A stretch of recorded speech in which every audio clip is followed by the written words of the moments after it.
Here's more wrestling news for October 13th, 2021. And your headlines for this afternoon include: wrestler says WWE texted out a mandate to not attend All In.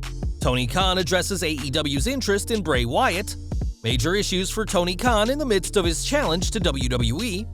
Max Caster roasts The Rock's rap debut. Big title change on tonight's WWE NXT episode. WWE 2K22 DLC plans ruin superstar releases. Change to title match at WWE NXT Halloween Havoc. Why Brock Lesnar unselfishly offered to lose. Darby Allin makes it very clear that he doesn't care about the AEW World title, and more. We are starting off today with All In, the historic 2018 independent event which would ultimately lead to the founding of AEW in January the next year. One woman at the event was Chelsea Green, who faced off against Tessa Blanchard, Madison Rayne, and Britt Baker in a match the future Impact World Champion could win.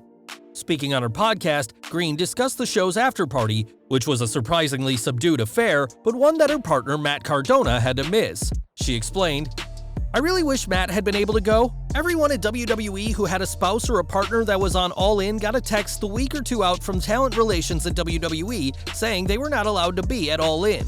So many people were going to be at All In just backstage watching us, and when they sent that text, it was way too risky for any of them to be there, especially after being told not to. It was such a bummer."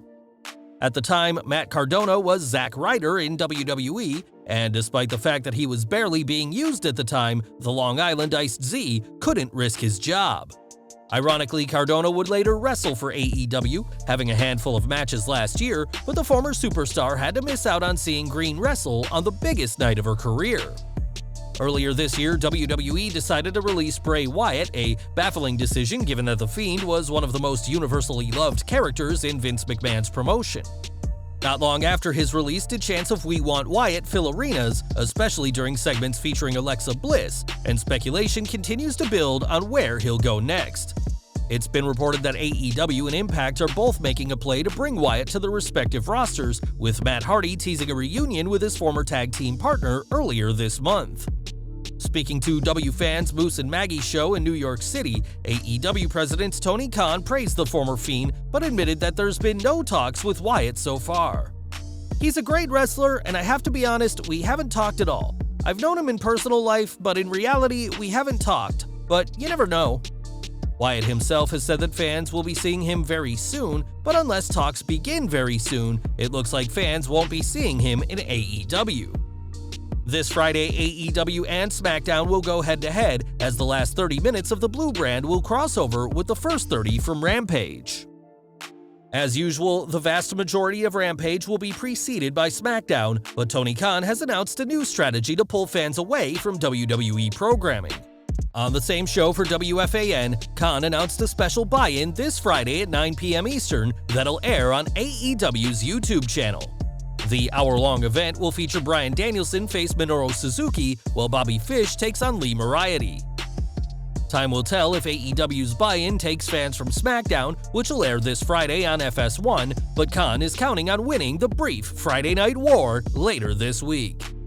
Khan is confident that Rampage will win the war with SmackDown, but there's already worrying signs for AEW. This Friday's Rampage will be a live show in Miami, but Dave Meltzer on F4W Online reports that the ticket sales for the show are barely moving, calling them very weak. Meltzer explained that the sales have been so bad that a special offer has been put out for Heritage Night, that if you bring your flag, you get in for just $10 and get a picture with Cody Rhodes. AEW has a loaded Rampage this Friday, but that hasn't encouraged ticket sales, and with Tony Khan promising that this week's show will beat SmackDown in the 30-minute Friday Night War, the ticket sales don't bode well for his promotion. Last week, The Rock brought his skills to the world of rap, appearing on the new Tech-9 track Face Off.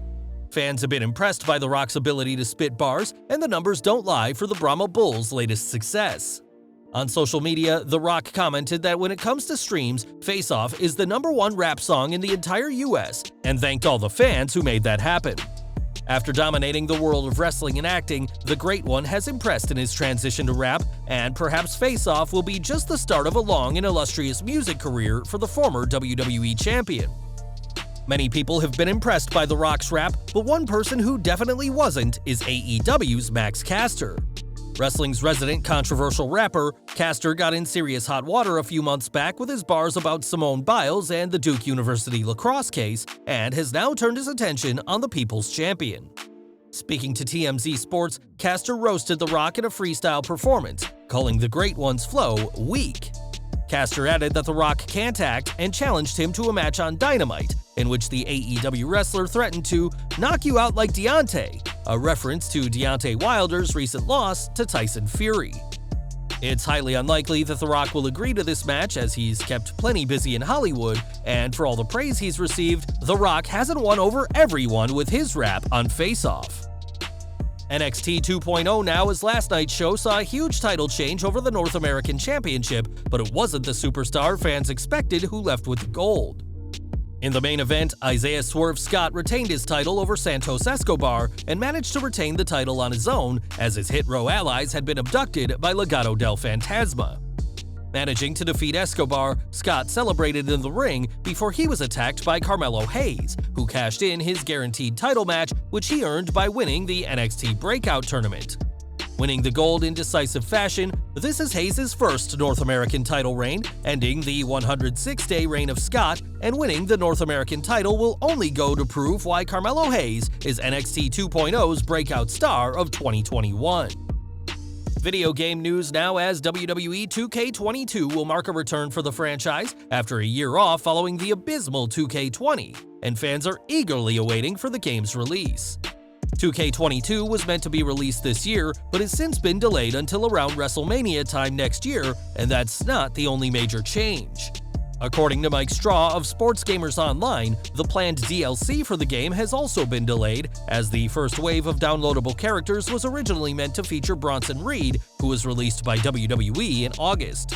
Straw adds that Reed is just one of at least 4 superstars who were released on August 6th and who were meant to be DLC for the upcoming game.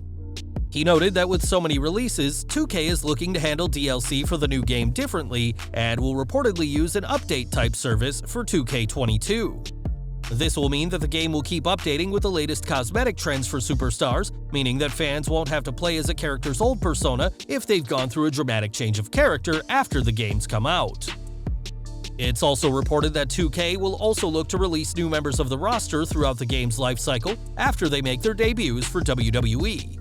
Given the disaster of WWE 2K20, it's in 2K's best interest to keep the replay value of the new game high by repeatedly introducing new characters, and we'll have to see if the developers follow through on these reports when 2K22 launches next year. Back to NXT 2.0, as a huge title match has been confirmed for the show's Halloween Havoc special. Last night, Toxic Attraction's Gigi Dolan and Jacy Jayne challenged NXT Women's Tag Team Champions Io Shirai and Zoe Stark to a match, but this isn't the match fans will be seeing. After a 3-way brawl that also included Indy Hartwell and Persia Pirotta, it was announced that all 3 teams will face off at Halloween Havoc with the titles on the line. This will be Shirai and Stark's 3rd title defense since winning the gold, after they won the titles from Hartwell and Candice LeRae at July 6th's Great American Bash. As for Toxic Attraction's leader Mandy Rose, she'll be facing NXT Women's Champion Raquel Gonzalez in a spin-the-wheel make-the-deal women's title match, as Toxic Attraction could be leaving Halloween Havoc with all the gold. In 2002, Brock Lesnar debuted on WWE's main roster and was an immediate star from the start. It took Brock just 5 minutes to become WWE Champion, and he defeated the likes of Hulk Hogan and Ric Flair en route to the title. During a WWE live event in Abilene, Texas, Lesnar was set to face JBL, then going by Bradshaw, and though fans expected the next big thing to win again, that isn't what happened. Speaking on his YouTube channel, JBL explained that due to his association with Abilene, as he played football for Abilene Christian University, Lesnar had a different finish in mind. He said, "I was working with Brock in Abilene, and I said, 'Hey Brock, I want to talk to you.' And he goes, 'Yeah, your college buddies are here. I'm gonna put you over.' I said, 'Brock, they don't care who goes over. I couldn't care less. You win, I win, it doesn't matter.' I said, 'We're going to a place afterwards,' and so that's what I was telling him." JBL won the match on April 14th, 2002, giving Lesnar his first main roster loss, though it wouldn't be until November's Survivor Series that he was pinned on screen.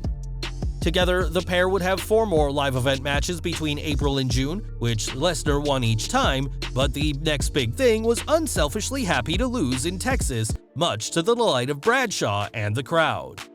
And we're ending with Darby Allin, who can be seen each week on AEW programming, but one place fans won't see him is in the AEW World title picture. A former TNT champion in his own right, Allin has amazed fans since coming to AEW, but speaking to New York Comic Con, he dismissed the ideas that he'll one day move on to the top prize in the company. We'll continue to show everybody why that championship, the TNT title, is the most important championship in AEW. Everyone is like, I can't wait until you become World Heavyweight Champion. I don't give a shit about that. Give me that TNT championship. Ultimately, it'll be Tony Khan who decides what titles Allin wins, and he may be a reluctant AEW World Champion someday, but at just 28 years old, AEW has years of ideas to come up with for the former TNT champion. Well guys, that's our news for today. Please share your comments below. Also hit the like button, subscribe to our channel, and hit the bell icon to receive all notifications. And as always, thanks for watching.